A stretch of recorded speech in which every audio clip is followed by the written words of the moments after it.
Welcome to the Great Detectives of Old Time Radio. From Boise, Idaho, this is your host, Adam Graham. If you have a comment, email it to me, box13@greatdetectives.net. Follow us on Twitter at Radio Detectives and become one of our friends on Facebook. Facebook.com/Radio Detective. A reminder that if you are making travel plans, be sure and check JohnnyDollarAir.com. JohnnyDollarAir.com is a Priceline affiliate link. So if you purchase through them, part of the purchase price goes to support the Great Detectives of Old Time Radio at no additional cost to you. So remember, when making your travel plans, check JohnnyDollarAir.com first.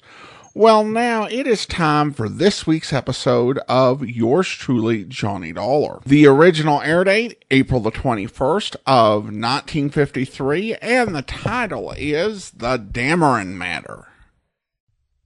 WBBM-FM, Chicago. Wrigley's Spearmint Chewing Gum, the refreshing, delicious treat that gives you chewing enjoyment, presents for your listening enjoyment, John Lund as Johnny Dollar. This is Joe Benson. You call me? Oh, yeah, Lieutenant. I'm from Federal Underwriters. All the way from Hartford? Yeah. They sent me to get a report on the National Savings and Loan holdup. Oh, I see. How's the watchman? Well, he died about half hour ago. Oh, I'm sorry to hear that. Shot 3 times. Hardly had a chance. Did he ever regain consciousness? Yes. Long enough to give us a make on one of the 4 guys who heisted the place. Well, that's something. Look, if you want a report, you better come on down and get it firsthand. I'll be there in 10 minutes, Lieutenant.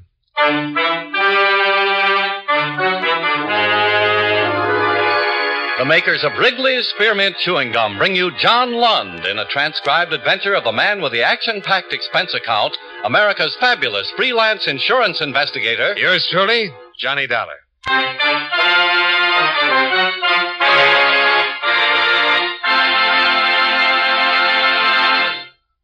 Wrigley's Spearmint Chewing Gum refreshes you. Wrigley's Spearmint Chewing Gum gives you real chewing enjoyment. Yes, for chewing enjoyment plus refreshment, it's Wrigley's Spearmint Chewing Gum. The lively, delicious flavor of Wrigley's Spearmint cools your mouth, helps keep your throat moist, and gives you a nice little lift. The good, smooth chewing of Wrigley's Spearmint helps keep you feeling fresh and alert, adds enjoyment to whatever you're doing. So for chewing enjoyment plus refreshment, treat yourself often to Wrigley's Spearmint Chewing Gum. Healthful, refreshing, delicious.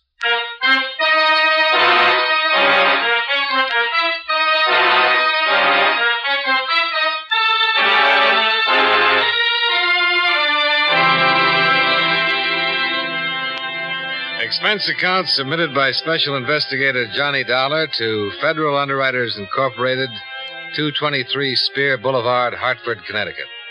The following is an accounting of expenditures during my investigation of the Dameron matter. Expense account item 1, $240, plane fare and incidentals, Hartford to San Francisco. I arrived 10 hours after the news of the National Savings and Loan holdup reached the office. Lieutenant Benson was waiting for me when I got to the city hall. Yeah, you're just in time, Dollar. My men picked up Bernie Manners a few minutes ago. He's down the hall. Manners? He the one you got an identification on? Yes. The watchman looked at some mugs we pulled from the files and spotted him right away. Said Manners was one of the 4 men who did the job. Oh, it's quick work. Shall we go on down? Yeah, sure. What about this Manners? Well, he's a 2-time loser. 25 arrests on his card. All the way from narcotics violation to armed robbery.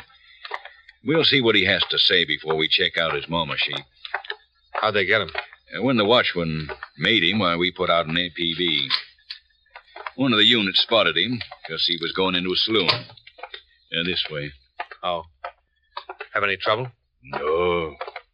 They find anything on him? $2.40. No gun, nothing. You got a smoke? Oh, yeah, sure. Some fresh air. Yeah, here you go. Oh, thanks. Well, what do you think of our weather out here? Oh, pretty nice, pretty nice. We're still having snow. I haven't been east in 13 years. Forgotten what it looks like. I don't know what you guys are talking about. I didn't have nothing to do with nothing. This Manners? Yeah. Sergeant Friedman, Johnny Dollar. Hi. How are you? Hello, Bernie. Hello, Lieutenant. Well, let's have it. Of what? A story on the National Savings and Loan job. I don't know anything about the National Savings and Loan job. 4 men walked in there about midnight last night, shot the watchman, cracked the safes, and got away with $65,000. Now you know about it? I don't know anything. What are you guys trying to hang on me? Where were you last night, Bernie? When last night? Between 10 o'clock and 2 o'clock? I was in my room sleeping. Can you prove you were sleeping last night in your room? Who can prove they were sleeping? Well, a landlady, somebody like that. I don't know. What do you know? Huh? About the National Savings job. Nothing. I don't know nothing. Look, Bernie, you can make this thing a whole lot easier. I can? Now, who worked it with you? Who were the other 3 men in on it? Oh, come on, Bernie. You were always pretty good at talking. I'm not going to tell you anything. I don't have anything to tell you. How are you making a living these days? What? What do you do for a living? Why, I've been driving a truck up to last week. Yeah? Where? Coast Trucking Outfit. Did you quit? I was fired. Why? I got in a beef with the boss. Check that. Yeah. Lieutenant Benson and Sergeant Friedman continued to question the suspect.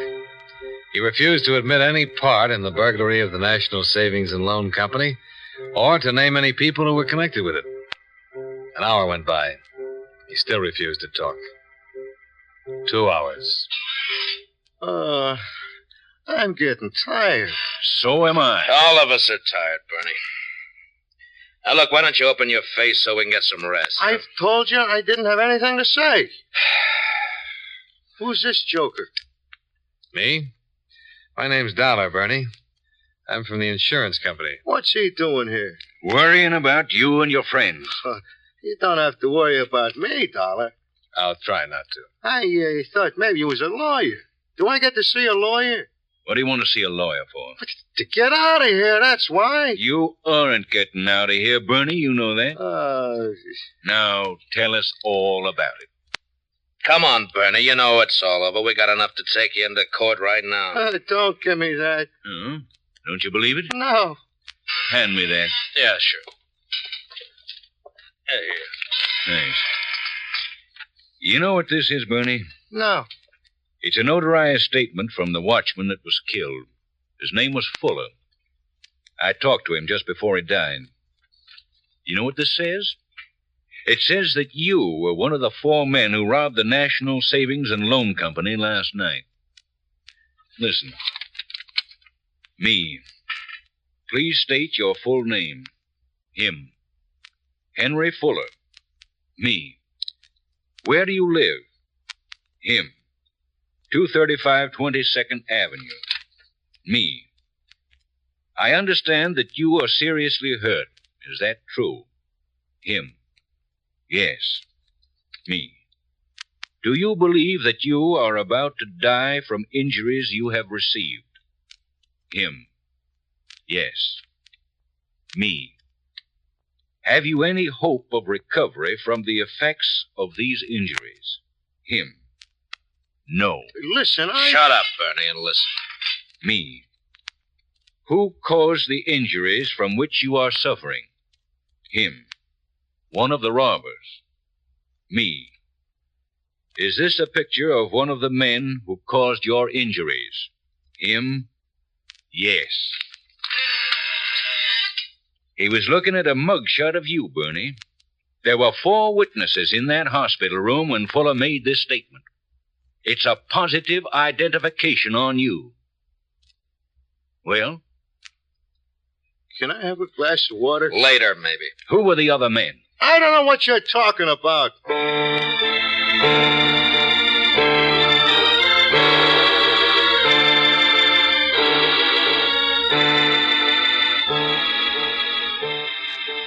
Questioning went on. Another hour passed. Everybody got pretty tired. Manners still admitted nothing.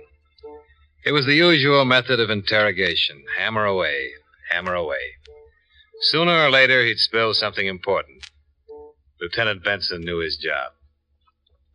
Once more, Bernie.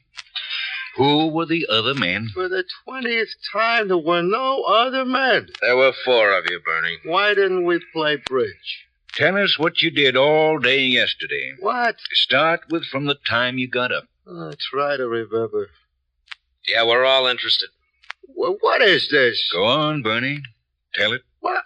I got up about 10 and I fooled around all day and I got to bed early. Very nice. What do you want me to tell you?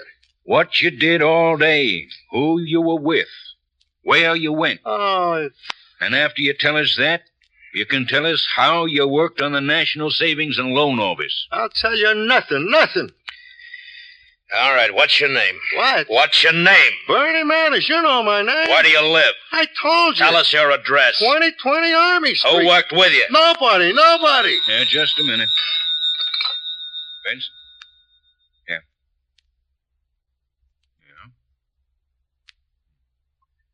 Okay, that'll do it. Yeah. That was about you, Bernie. What about me, Lieutenant? What about me?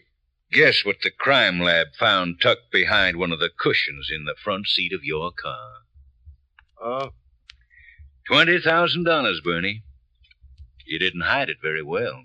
I didn't think you'd be looking. Did you use your car? Yeah? Who were the others? Eddie Page, Jack Ivers. One more. The other guy was called Chick. I didn't know him. Chick one. Just Chick. He figured the whole thing. Who contacted you? Eddie, he put me in on. But Chick ran it. Where can we get hold of Chick? I don't know. What about Eddie Page? I don't know. Jack Ivers? No.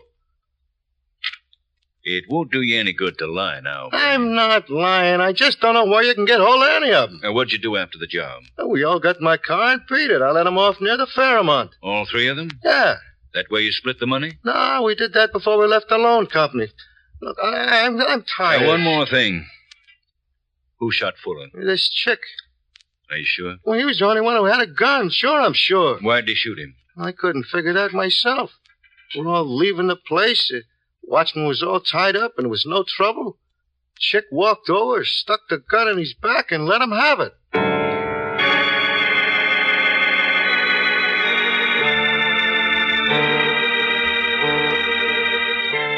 Bernie Manners gave us a description of the man known only as Chick. It was pretty much the same as the description given by the watchman. A check through the moniker files revealed a possible 23 persons who answered the general description and background of Chick. Manners was shown a picture of each one. Couldn't identify any of them. I went back to my hotel and went to bed. The next morning, I was with Lieutenant Benson. They checked the slugs taken from Fuller's body. Any luck? They came from a .45 automatic revolver. Looks like it might be a Colt. Well, that checks with what Manners said. Yeah, but nothing in our files on the gun itself. Manners is in the mug room now. If this chick ever did time in any California prison, we'll have him on file. The hard way, huh? Odd case. Man's been killed. What about the other 2, Page and Ivers? Ivers was released from San Quentin 3 months ago. Parole office gave us an address for him on Turk Street. Quinlan Friedman went out there, but the people who run the rooming house say Ivers hasn't been around for 2 days. I've got the place staked out. What was he in San Quentin for? Grand theft auto. Did 4 years. That the only time he fell? Mm-hmm. Page has had a little more experience. He's older than Manners or Ivers. He's a 2-time loser. Both convictions were for armed robbery. Police in Denver want him for questioning, too. Any leads on him? No local address. He has a sister who lives in Eureka. Police there are talking to him. Should be getting something pretty soon. Communication's been broadcasting this every 30 minutes all night long.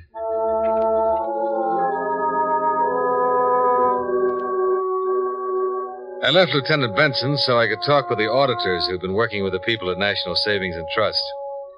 By that time, they determined that $68,000 had been taken in the robbery. I spoke to the claims adjuster who'd flown in from Hartford and the officials of the company. I explained the situation with the police and the recovery of $20,000 of the stolen money. They agreed to suspend their claim, pending the arrest of the other 3 suspects and the possible recovery of the entire loot. Expense account item 2, 10 cents. Phone call. I checked with Lieutenant Benson about 4 o'clock. Hi. Hi. You're just in time. We got a lead on Page. Oh, yeah? 1485 Clare Street. I'll meet you out in front. Right. Expense account item 3, $1.35. Cab fare to the address on Clare Street. Hi. Hi. In there? Yeah. You want to be in on this? If it's all right with you. Okay. Friedman's covering the back entrance. Quinlan's in the lobby. Let's go. Right. How'd you get it? Eureka police talked to Page's sister. Said she'd been writing him here under the name of Ernest Lawyers. Oh. Want to take it over there? Yeah.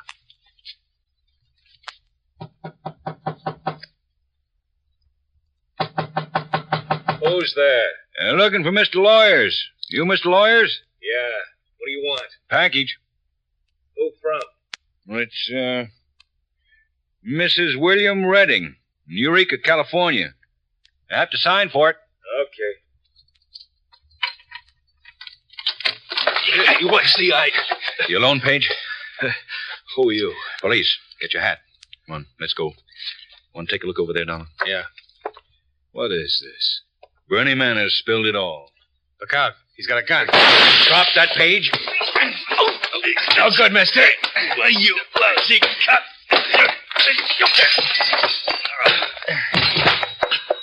All right.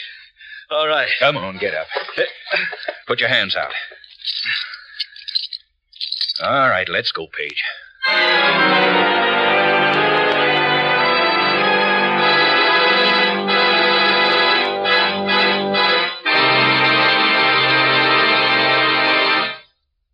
Friends, wherever you are, whatever you're doing, you'll enjoy chewing Wrigley's Spearmint Gum.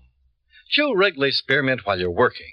The lively, full-bodied flavor of Wrigley's Spearmint gives you a refreshing little lift. The smooth, pleasant chewing of Wrigley's Spearmint Gum helps keep you feeling relaxed and satisfied, makes your job seem easier. Chew Wrigley's Spearmint Gum in your home, when you're out walking or driving, when you're enjoying sports and other activities. Wrigley's Spearmint Gum tastes good anytime, and the natural chewing aids digestion and helps keep your teeth bright and attractive. Yes, wherever you are, whatever you're doing, you'll enjoy chewing Wrigley's Spearmint Chewing Gum. Healthful, refreshing, delicious. And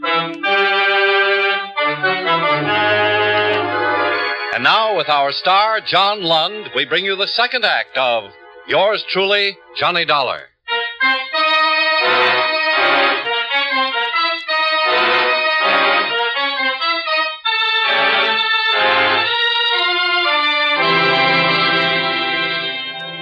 Sergeants Quinlan and Friedman took the suspect, Eddie Page, downtown. I drove over to the emergency hospital with Lieutenant Benson, where they patched up the cut on his temple where Page had slugged him with his gun. After that, we returned to headquarters. Sergeant Friedman met us outside the interrogation room. How do you feel, Joe? Oh, headache. And what about him? Real quiet so far. Fine. We went over the apartment. Now, you'll be happy about this, Dollar. More money? $15,000 stuck in his suitcase. Your insurance company's doing well so far. Yeah. Well, let's see about Tough Boy.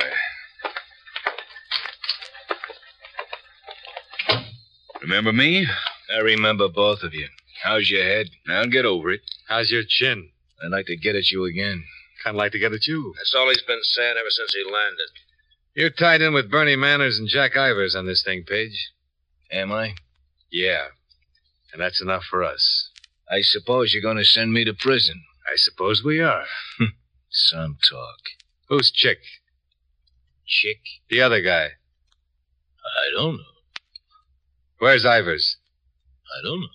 Bernie had to stay in here 6 hours. How long are you going to take, Page? As long as you like. We've got all the time in the world. So have I. You know, we found your cut of the job in your room. Bernie's already told us about you. You're not going to admit anything, huh?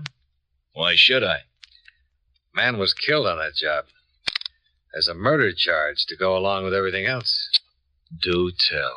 You can make it easy on yourself, Page. Easier for you. Okay. That's the way you want it.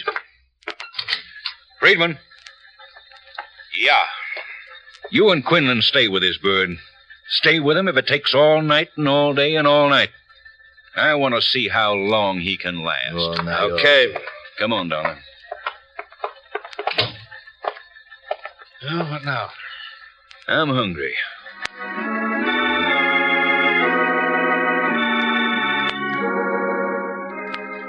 Expense account item 4, $6.35. Drinks and dinner for Lieutenant Benson and myself. After eating, we returned to the interrogation room and the questioning of the suspect, Eddie Page. Although he knew there was enough evidence against him to make a burglary and homicide charge stick, he still refused to admit his part in the burglary or to give us the full name of the man known simply as Chick.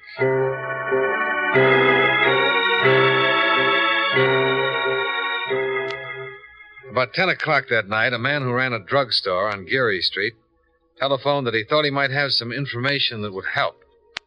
I drove over there with Lieutenant Benson.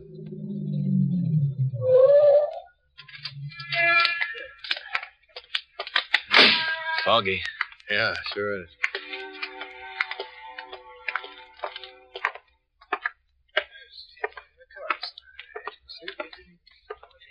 Oh, good evening. Can I help you, please? We'd like to talk to Mr. Smith. Oh, you're the police? Well, I'm Smith. I'm Lieutenant Benson. This Mr. Dollar. How do you do? You said you had something that might help, Mr. Smith? Indeed I do, Mr. Dollar. Indeed I do. I read all about the burglary in the papers yesterday, and, well, I have this. A bill wrapper from National Savings and Loan. Yes? Where'd you get this, Mr. Smith? I found it on the floor, right here in the store. You know who dropped it? Yes, I think so. Who? Well, a man who was in here earlier. I think he dropped it. What did he look like? Well, he was tall. He was kind of husky. Oh, he was about 35 years old, I'd say. He wore kind of a dark hat and a trench coat. You ever seen him in here before? No, just tonight. What did he buy, Mr. Smith? Quite a few things. Well, like what? Well, 3 bottles of scotch, and some mixer, and some ice, and some cigarettes. Uh-huh, I see. When did you find the wrapper? Right after he paid me for the things. What size bill did he give you? It was a 50. You still have it? Yes. Could we look at it, please? Well, surely. Yes, this way.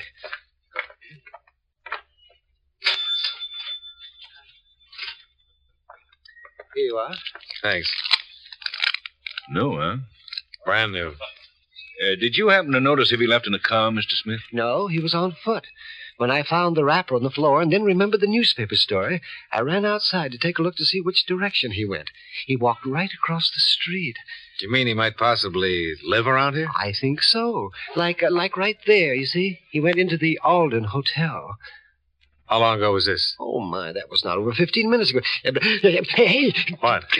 That's him, just coming out on the street there. Get back. Can you see his face? No, not yet. Is he one of the men you're looking for? I don't know yet. Sounds like it. Lieutenant. Yeah? Take a look. Jack Ivers. Let's go. You. Yes, sir. Call downtown. Hey, you. Hold it up just a minute. He's going for the alley. Yeah.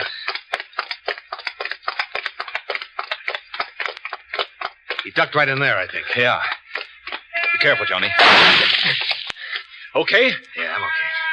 Throw out the gun, Ivers. You don't have a chance. Down! Yeah. He's going to try for that fence down there. Yeah, let's go. He can't see us in the shadows.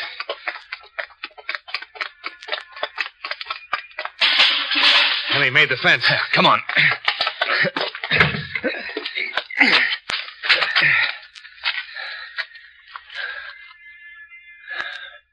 See anything? Too dark. Somewhere in here. Hey. Over there? Yeah.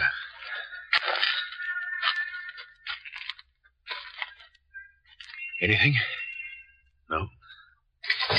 The apartment house. He went in the back door. Yeah. Get down. Okay? Okay. Ivers, this is your last chance. Somebody will get hurt if we don't stop him.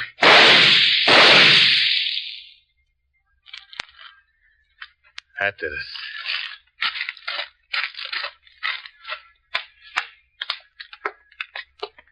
What's it look like?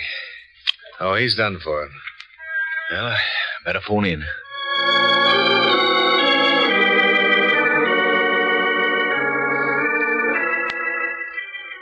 Jack Ivers, one of the suspects connected with the burglary of the National Savings and Loan Office, died instantly while attempting to escape arrest. While we waited for the coroner's men to arrive, we searched his body and found $12,000 of the stolen money concealed in a money belt around his waist. I accompanied Lieutenant Benson to the Alden Hotel, where we learned from the desk clerk that Ivers had checked in the previous day using the name of David Ward. The clerk said that he shared the room with a man who'd registered as Charles Daly. Daly was still in the room, as far as the clerk knew. We went upstairs. Well, if this is Chick, it's been a good day's work. Yeah. 210. Yeah. Here we go.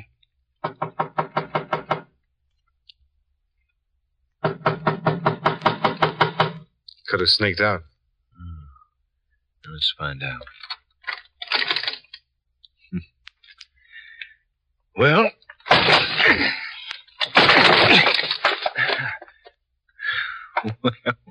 I'll be.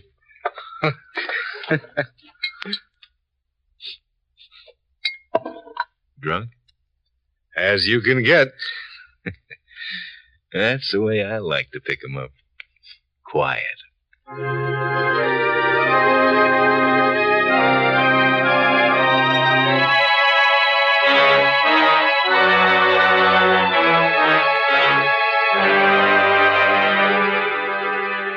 The man passed out in the hotel room was identified as Chester Dameron, Toledo, Ohio.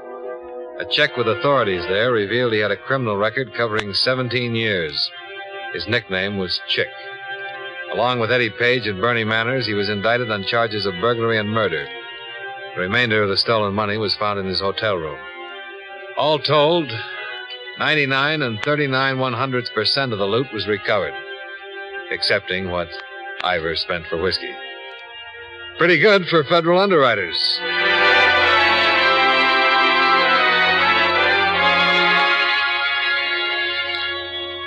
Expense account item 5, $63.30. Miscellaneous while in San Francisco. Item 6, same as 1. My plane fare and incidentals back to Hartford. Total expense account, $551.10. Yours truly, Johnny Dollar.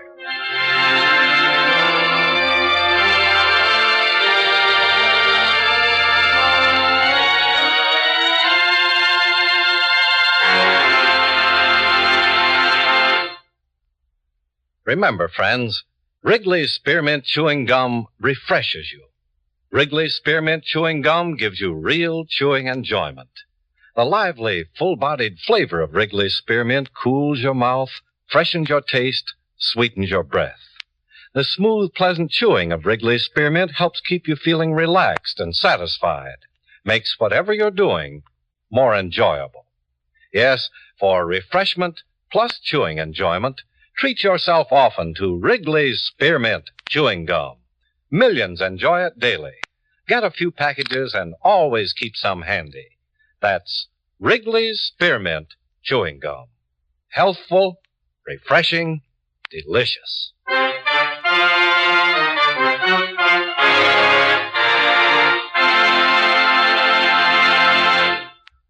Yours truly, Johnny Dollar, brought to you by Wrigley's Spearmint Chewing Gum, stars John Lund in the title role and was written by E. Jack Newman with music by Eddie Dunstetter. Featured in tonight's cast were Bill Johnstone, Clayton Post, Bill Conrad, Peter Leeds, and Howard McNear. Yours truly, Johnny Dollar, is transcribed in Hollywood by Jaime Del Valle.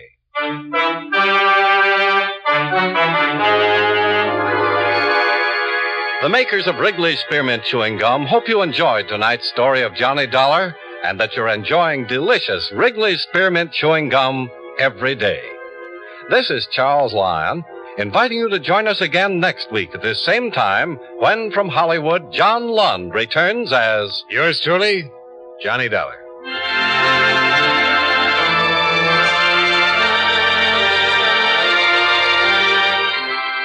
Many of the war orphans of Korea are dying of starvation and exposure.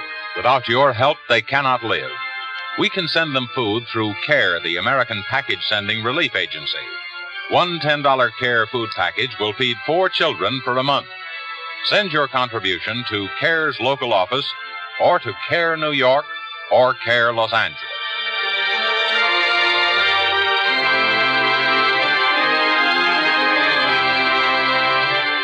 This is the CBS Radio Network. Welcome back. Well, an interesting episode, and probably more than any other we've heard with John Lunn, does lean into that attempt to capture a Dragnet vibe with a more sort of procedural focus to how the episode plays out. Even the interrogation, that was something to listen to. I was kind of dubious about some of the things they portrayed, like the questioner reading the transcript of the interview with the guard verbatim. I'm kind of dubious about that from a dramatic perspective, because it's kind of dull. Maybe it is actually a legitimate interrogation tactic, as something that could bore a prisoner and kind of break them down and get them to confess what they know. Though, ironically, their interrogation techniques didn't have much effect. What did have effect was the discovery of the money. That just kind of changed the whole dynamic. When they brought the next guy in and they were like, yeah, it took us this long to break your buddy. It didn't take you that long. It took the evidence coming forward. Of course, the episode does have a nice little bit of anticlimax, which was something that you would hear on Dragnet as well, where after the previous suspect really put up a fight and ended up not being brought in alive, you catch the guy who you thought was the most dangerous, and he's drunk. Now, of course, the title of this episode, The Dameron Matter, makes me think of Dameron. Dameron was a radio detective series from the 1970s, 1972 to 73, and it ran for 49 weeks in Seattle. It was produced by Jim French, famous as the creator of Harry Nile. I know that had nothing to do with this week's episode other than the name, but it was called to mind, and it is, from what a few episodes I've been able to listen to, a pretty good series. Now it's time to thank our Patreon supporter of the day. And thank you to Meg, Patreon supporter since September 2015, currently supporting us at the Detective Sergeant level of $7.14 or more per month. Again, thanks so much for your support, Meg. And if you are listening to this over on YouTube, be sure to like the video, subscribe to the channel, and mark the notification bell to be notified whenever we add a new episode. We'll be back next week with another episode of yours truly, Johnny Dollar. Tomorrow, though, we'll be heading out to Texas for another episode of Tales of the Texas Rangers, where... At 11:30 on the night of May 22nd, 1947, the Stockholm Ranch, located in the middle of Carson County, Texas, was darkened for the night, when the occupants were awakened by the barking of a dog.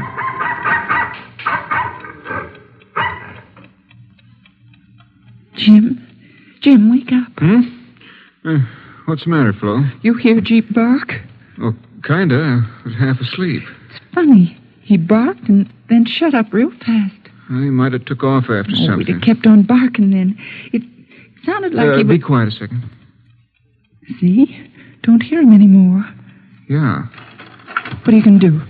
Gonna take a look, see. It ain't like Jeep to bark at nothing, then shut up. Jim. What's the matter? Jim, somebody came in the house. Oh, you probably just heard the kid tossing in his sleep. No, I got a funny feeling. All right, I'll put on a light and have a look. I'm coming along. I want to go and see if anything... I hope you'll be with us then. In the meantime, do send your comments to box13 at greatdetectives.net. Follow us on Twitter at Radio Detectives, and check us out on Instagram, instagram.com/greatdetectives. From Boise, Idaho, this is your host, Adam Graham, signing off.